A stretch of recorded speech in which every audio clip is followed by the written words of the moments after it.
Ito ang Presidential Broadcast Service. Radyo Pilipinas. Radyo Publiko ng Bagong Pilipinas para sa Bagong Pilipino.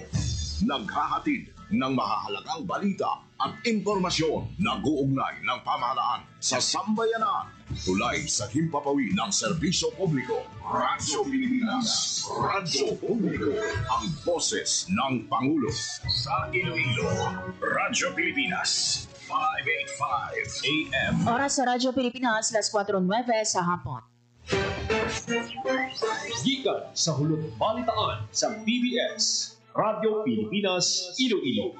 Gintipon sa buos na pwersa sa News and Public Affairs Division. Mga pagsaysay sa mga hitabo o aksyon, mga pananawan, kag desisyon, mga hibubunon sa apektuhan na sektor, mga dalagpong nga balita, diri sa Iloilo, kag mga bahin sa Kabisayan nagkatunggan. Mga balita nga natipon sa sulod sa naligan ng 24 oras. Inyo mabatian sa Headliners Was. Kagkaroon, yari ang inyong PBS News Team.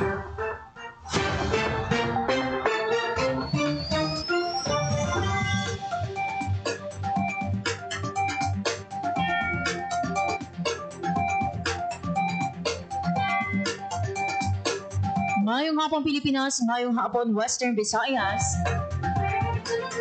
Ini ang Headliners Buwas at kita subong sang Webes, Agosto 7, 2025. Ako ang inyo alagad Marian Grace Aranyata kagkaroon sa aton mga headline. Pagpauntat sa rice importation, ginapananaw makabulig sa local rice farmers.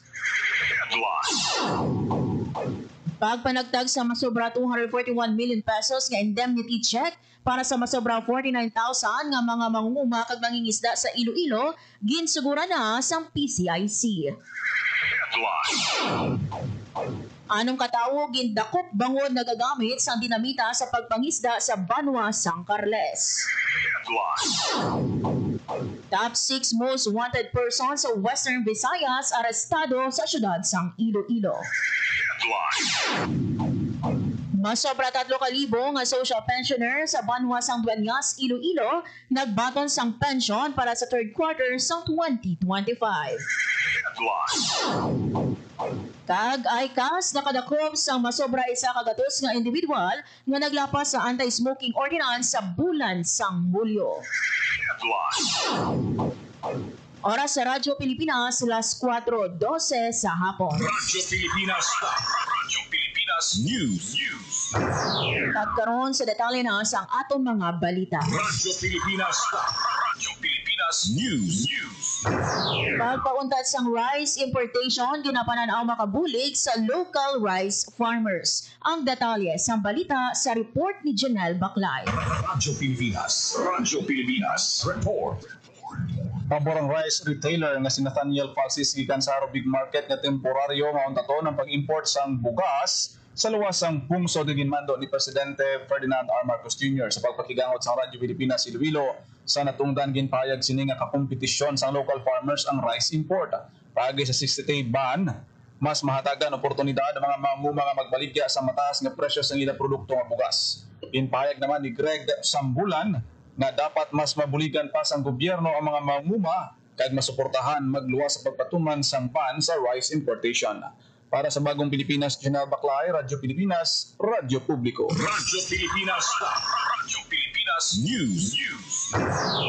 Nagsugo na ang Department of Agriculture Philippine Crop Insurance Corporation o PCIC Western Visayas sa paghatag sa kabubusan nga 241,450,260 pesos nga balor sa indemnity claims para sa mga sobra 49,000 ka mga mangunguma kag mangingisda sa Iloilo nga nakabalhag sa kahalitan halin Enero tubtob Hulyo subong nga tuig. Sa pagpanagtag sa indemnity support nagatoy nga buligan ang mga food producers sa probinsya nga makabangon sa tumay nga epekto sa tag-ilinit, pagbaha kag pagpameste. Ang indemnity program sa PCIC nagasakop sa nanuhay-tuhay nga produkto kag kagamitan nga ginagamit sa produksyon sang palay, mais, high-value crops, livestock kag fisheries. Nagapabili naman nga pinaka-apektado nga commodity ang palay kag mais nga halos 45,000 ka rice farmer kag masobra 3,400 ka corn farmer ang apektado sunod sa ahensya. Sa subong padayon ginainganyo sa ahensya ang mga manguma kag mangingisda nga magparehistro sa Registry System for Basic Sectors in Agriculture kon RSBSA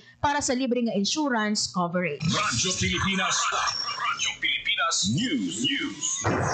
Naghiwas ang Corn Cluster Consultation Workshop ang DA Western Visayas National Corn Program sang Damlaglang. Ang aktibidad gipasakupan sa masobra 150 ka manguma sa Western Visayas. Sunod sa DA Region 6, katuyuan sa aktibidad nga masabat ang ginapangatubang nga mapagpaghangkat kag makita ang mga oportunidad sa pagpatuman sa mga wet season interventions. Lakip sa mga intervention ang pagpanghatag sa mga inputs, mga makinarya kag teknikal nga suporta sa mga mangunguma. Radyo Pilipinas. Radyo Pilipinas News.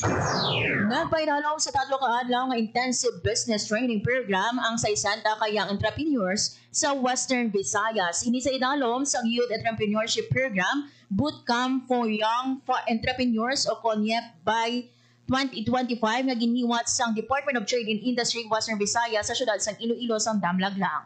Ang bootcamp nag-focus sa 4 ka critical business areas nga ginalakipan sa pagtukod sa mapag-on nga business identity, pag-apply sang design thinking kag business model canvas, pag-adapt sang customer-centric marketing nga may digital transformation, kag pagtuon sa labing importante nga mga finance functions. Sa 60 nga partisipante, 20 ang nahatagan sang kahigayunan nga makapasakop sa final pitching competition sa diin gipakita ang ilang nga mga business strategies sa panel of expert. Sa ulihi, giningadlang nga top 5 winners sa Marian Jacent Delgado sang aklan sa iya nga Ati-Atihan Avenue Food Park, Mar John Morales sang San Dionisio Iloilo sa iya St. Louis Vineyard, Shalene Ann Samba sang Guimara sa iya Tashi Mushroom Farm, Jude Patrick Luis Delphin sang Kapi sa iya Jude Lights Enterprise, kag Jave Espada sang Bago City sa iya Espada Cafe and Resto Bar. Radyo Pilipinas. Radyo Pilipinas News.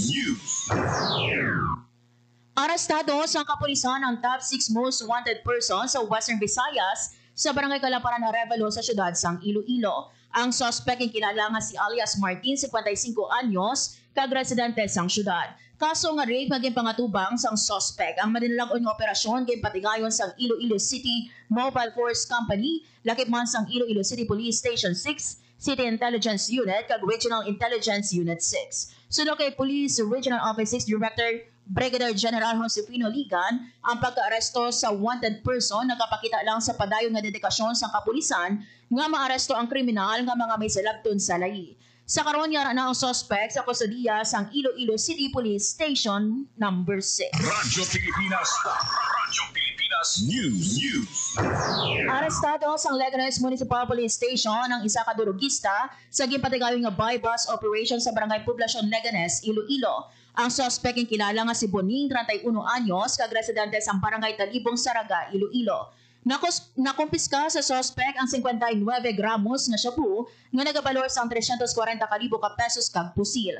Kapili sa kasimana gin-monitor si Boning kag natukiban nga nagakuha siya sang drug supply sa Iloilo City kag ginabaligya sa Leganes kag sa mga kaiping nga banwa. Ginpaandaw naman sang Iloilo Police Provincial Office Director Police Colonel Bayani Razalan ang mga nagapadayon pa sa illegal drug trade nga mag-untat na kay hindi gid mauntat ang kapulisan sa paglapas o kung sa paglaga sa ila tubtob sa madakpan sila. Radyo Pilipinas. Radyo Pilipinas News. Masobra 3,000 nga social pensioner sa Banwa sang Dueñas, Iloilo nagbaton sang pension para sa third quarter sang 2025. Yari ang report. Radyo Pilipinas. Radyo Pilipinas. Report. Nagbaton sang ila pension ang 3,725 ka social pensioner sa Banwa sang Dueñas, Iloilo gikan sa Department of Social Welfare and Development Field Office 6. Nagpanghatag ang Regional Office ng kabugusan nga 11.1 million pesos na stipend para sa mga social pensioner. Kada benepisyaryo nagbatas ang tig 3,000 pesos para sa third quarter o kon 1,000 pesos kada bulan pinaagi sa transfer of funds. Ang tagbaton ang gikan sa 47 ka barangay sa munisipalidad. Ang social pension program nagatuyo nga maghatag sa bulanan nga stipend sa mga maluya, masakiton o kon disabled nga wala sang pension o kon permanente nga source of income kag wala may ginabaton nga financial assistance sa ila himata. Para sa Bagong Pilipinas, Marian Grace Sereñata, Radyo Pilipinas, Radyo Publiko. Radyo Pilipinas. Radyo Pilipinas Pilipinas News. Naghiwas ang Corn Glacier Consultation Workshop ang Department of Agriculture Western Visayas o kung sa ibang pagidnaton nga mga balita. Radyo Pilipinas News.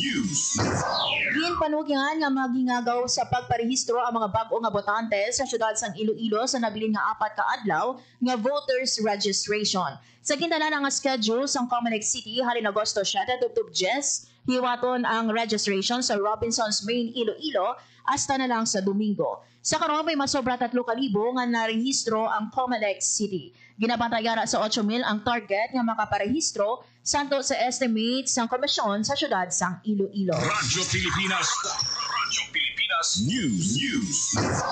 Oras sa Radyo Pilipinas, las 4:19 sa hapon. Dugang pagig nga mga balita, bantayan sa pagbalik sa programa Headliners Buwas. Ginadumilian ang pag-import sa bugas sumugod Setyembre 1 sunod kay BBBM.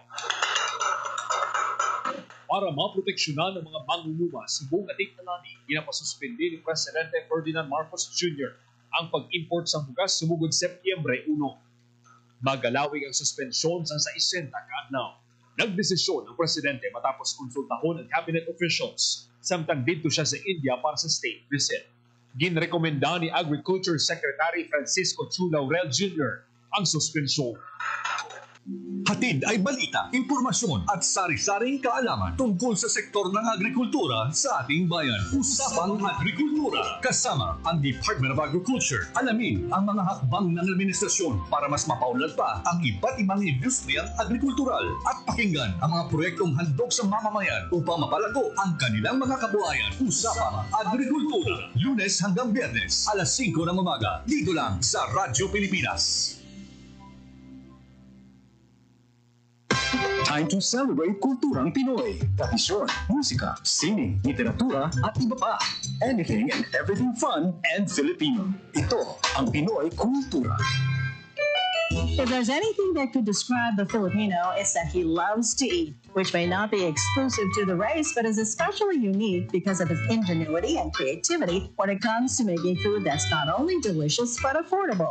Ika nga swak sa busa at panlasa. And in the case of street food, adventurous. Street food in the Philippines has especially become a fast-growing industry. The more popular ones, ang pinakamabenta, are known to its consumers by their unusual names, tulad ng Adidas, Walkman at Betamax. Sigurado akong na-experience na ng panlasa mo ang panang manok, tayo ng baboy and clotted pig or chicken blood na para bang maliliit na blood cakes, named after what movies used to be watched on, or ang Betamax. Mikay de Guzman and Esquire says in the 50s, livestock was plentiful.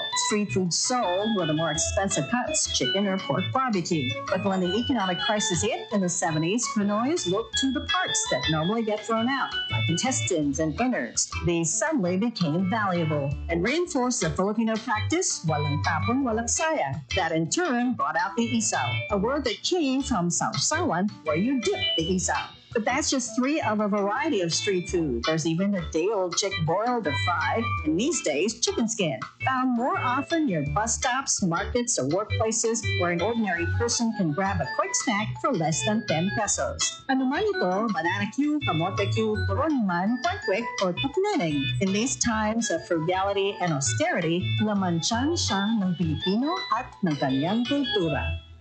Yan ang Pinoy Kultura because our culture is cool. This is a public service announcement. Discipline is the key. Umiwas sa aksidente sa daan. Ang pagmamaneho ay may kaakibat na responsibilidad. Hindi basta mapaandar lang ang sasakyan. Kilatisin ang sarili, ang kahandaan sa manibela. Siguruing inyong konsentrasyon ay hindi magagambala. Importante rin na ating laging isipin. Init ng ulo ay huwag pairalin. Bagkus, kaligtasan ng lahat ang siyang dapat unahin. Isang mahalagang paalala mula sa Presidential Broadcast Service at Radyo Pilipinas, Radyo Publiko, 738. This is a public service announcement. Public service announcement from PBS, Presidential Broadcast Service at Radyo Pilipinas, Radyo Publiko, 738. Oras sa Radyo Pilipinas, las 4:23 sa hapon. Radyo Pilipinas. Radyo Publiko. Radyo Pilipinas. Sa gihapon mga biyan, nagapamati ka mo sa programa Headliners Boss. Ang inyo anchor mo, Marian Grace Ereñata. Radyo Pilipinas. Radyo Pilipinas News. Sa dugang paginaton nga mga balita, ICAS nakadakop sang 104 ka individual nga naglapas sa anti-smoking ordinance sa bulan sang Hulyo. Nagabalik para sa detalye sang balita si Janelle Baclay. Radyo Pilipinas. Radyo Pilipinas. Report. Naglabot sa 104 ka individual na dakpan na naglapas sa anti-smoking ordinance syudad sa Iloilo sa nagdigad nga bulan sang Hulyo. Sa datos ng Iloilo City Anti-Smoking Task Force, 14 naman ka mga events ang gin-monitor at 64 ka mga establishmento ang gin-inspeksyon. May 30 naman ka mga dugang nga anti-smoking signs ang ginpahamtang sa nagkalain-lain nga lugar agud mapaalinto ng publiko sa ginapatuman nga layi. Padayon ang kooperasyon sang ICAS kang Iloilo City Police Office kung sa diin ang Police Station 1 nakarecord sa 11 ka mga apprehension samtang ang ICPO 4 sa distrito sa Molo may 5 kag ang ICPS 9 sa MH del Pilar kag Dumon mayara sing napulo ka mga apprehensions. Para sa Bagong Pilipinas, Janelle Baclay, Radyo Pilipinas, Radyo Publiko. Radyo Pilipinas. Radyo Pilipinas News.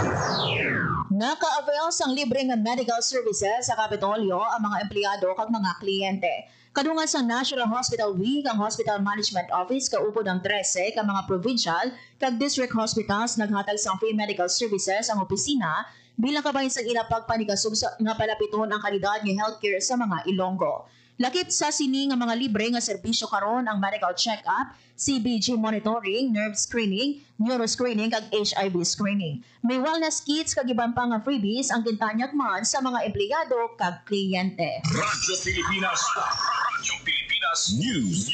33 ka Sustainable Livelihood Program beneficiary sa Tapas Capiz, gimpainalo sa bookkeeping training. Yari ang report. Radyo Pilipinas. Radyo Pilipinas. Report. Gimpainalo sa bookkeeping training ang 33 ka Sustainable Livelihood Program o kon SLP beneficiary gikan sa Tapas Capiz sa Department of Social Welfare and Development Field Office 6. Ang mga partisipante ang representante sa 5 ka DSWD Organized Livelihood Associations sa idalom sang payapa at masaganang pamayanan o kon pamana program. Ang mga asosasyon amo ang AGC Pamana SLP Association, Agpalali Pamana SLP Association, Daan Norte Pamana SLP Association, Hilwan Pamana SLP Association, Paghubong Maliao Pamana SLP Association, kung sa diin kada asosasyon ang magabaton sang 300,000 pesos nga seed capital funding. Magluwas sa 5 ka DSWD Organized Association, ang tumalambong sa training ang gikan man sa anong pa ka asosasyon sa idalom sang regular SLP.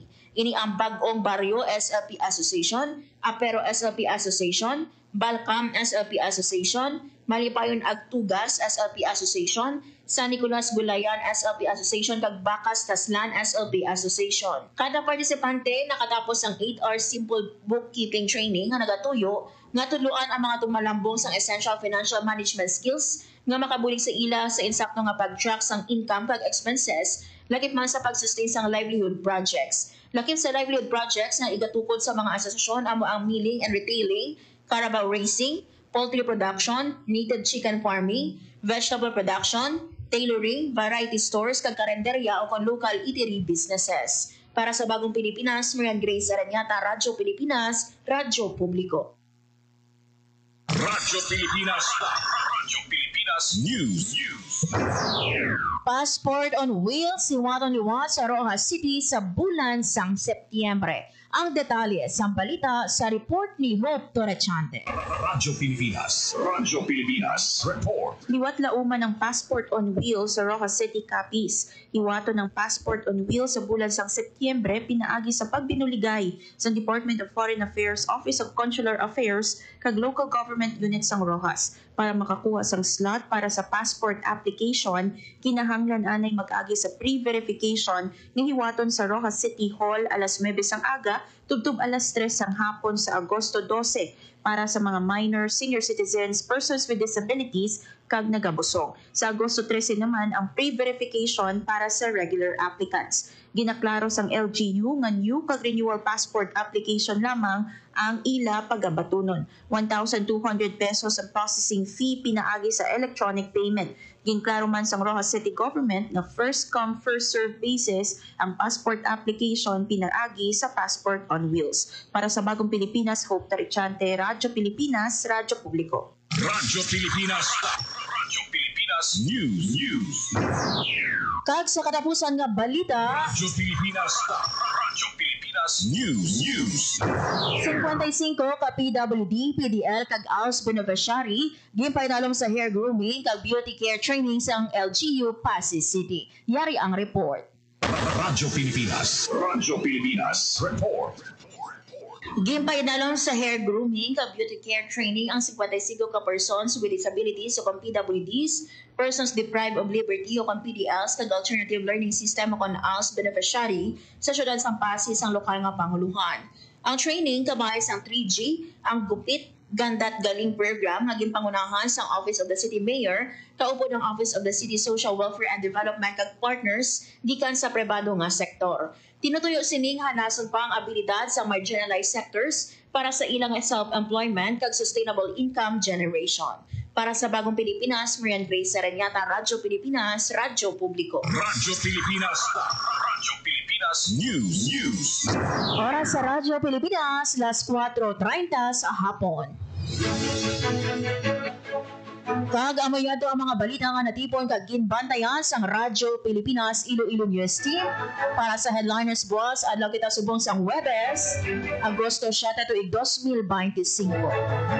Sa ngalan sang among mga katuwang technical sa studio, Engineer Roy Louie Kaipang kag sa among transmitter, Sir Jeffrey Betita, para sa Bagong Pilipinas akong ingatag balita, Marian Grace Aranyata, Radyo Pilipinas, Radyo Publiko. Ang inyong tulay sa himpapawid ng serbisyo publiko, ang Presidential Broadcast Service, Radyo Pilipinas, Radyo Publiko. Radyo Pilipinas. Radyo Publiko. Kinilala ng pang-international at prestigyosong Asia Pacific Broadcasting Plus Awards 2025 para sa kategorya ng Government Streaming. Ito ay dahil sa epektibo nitong pagsasanid ng mga tradisyonal na media tulad ng telebisyon, radyo at print para masabayan ang mabilis na pag-inog ng mundo ng digital at social media tungo